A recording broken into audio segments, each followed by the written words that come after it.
everybody. My name is Brian Huzar. If you'd like to hear somebody talk about their obsessions, the Beatles, music, movies, physical media, then stick around. I post stuff at random. I'm trying to get better and post consistently, but I post stuff at random.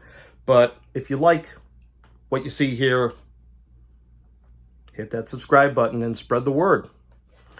All right, I haven't done a 4K UHD review in a while, okay? And so for people who haven't heard me talk about film, who's the few people who subscribe to my channel for movie content, I have one for you, okay?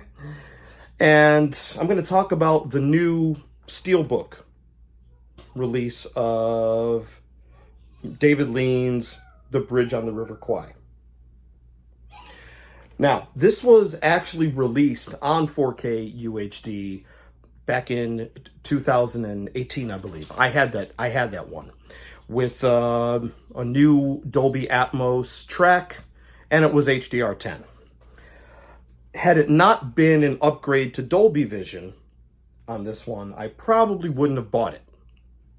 But I can tell you, if you have the 2018 transfer and you are a fan of Dolby Vision, it's definitely an upgrade. And also, if you have the 2018 edition, this has the original mono track.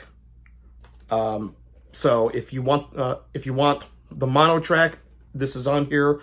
I wish they would have put back the original intermission, but that's neither here nor there. I think they took the intermission out a while ago. But David Lean is one of my favorite filmmakers. It's like I saw Bridge on the River Kwai and Lawrence of Arabia, and then I went back and saw all of his other stuff. Now, River Kwai was shot in CinemaScope, and I believe it was on.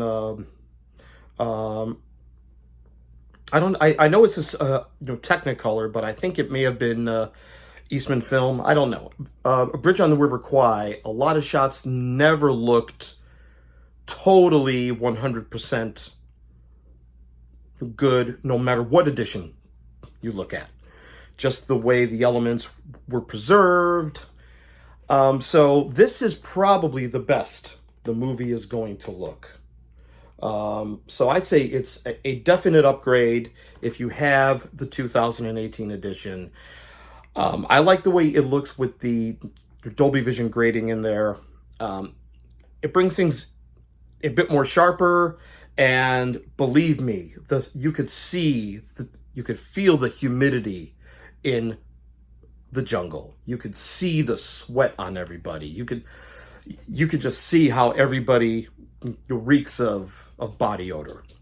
So that's just why I love this transfer the most. I mean, there is some grain, which is good.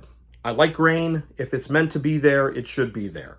And the way this was shot, the film stock it was shot on, it should be like that.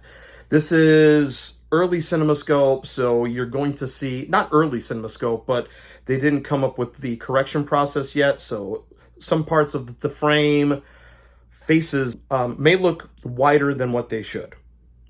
So be aware of that. The Dolby Atmos track, it's a good track. The one thing about Sony Pictures Home Video is that they don't overdo it when they do Atmos upmixes. They don't overdo it. So it's not like you're going to hear a lot of stuff in the height channels and things like that. There's a couple of times the height channels are used very subtly for some atmospheric effects. You may hear some bird chatter above head and around the room. It does have impact in a brief storm section. You hear some thunder overhead, but it's a very tasteful upmix. I mean, if they do a Dolby Atmos upmix, I don't want them to overdo it. I don't want them to start adding new effects here and there. I want it to be as the filmmakers possibly would have intended it to be had they had that type of technology back then. So Dolby Atmos on this is very tasteful. Again, I like this one quite a bit, and my original one I'm selling. And I'm happy to have this upgrade. And I'm also starting to get into Steelbooks now. And I'm not taking it out of my packaging here, but I like the artwork on this slipcover. In fact, I think a lot more attention to detail on the artwork nowadays is happening on Steelbooks as opposed to slipcovers. So I'm starting to get into Steelbook editions more than I ever have been. So if you have this, or if you have seen it, drop me a line in the comments, and I'll talk to you soon.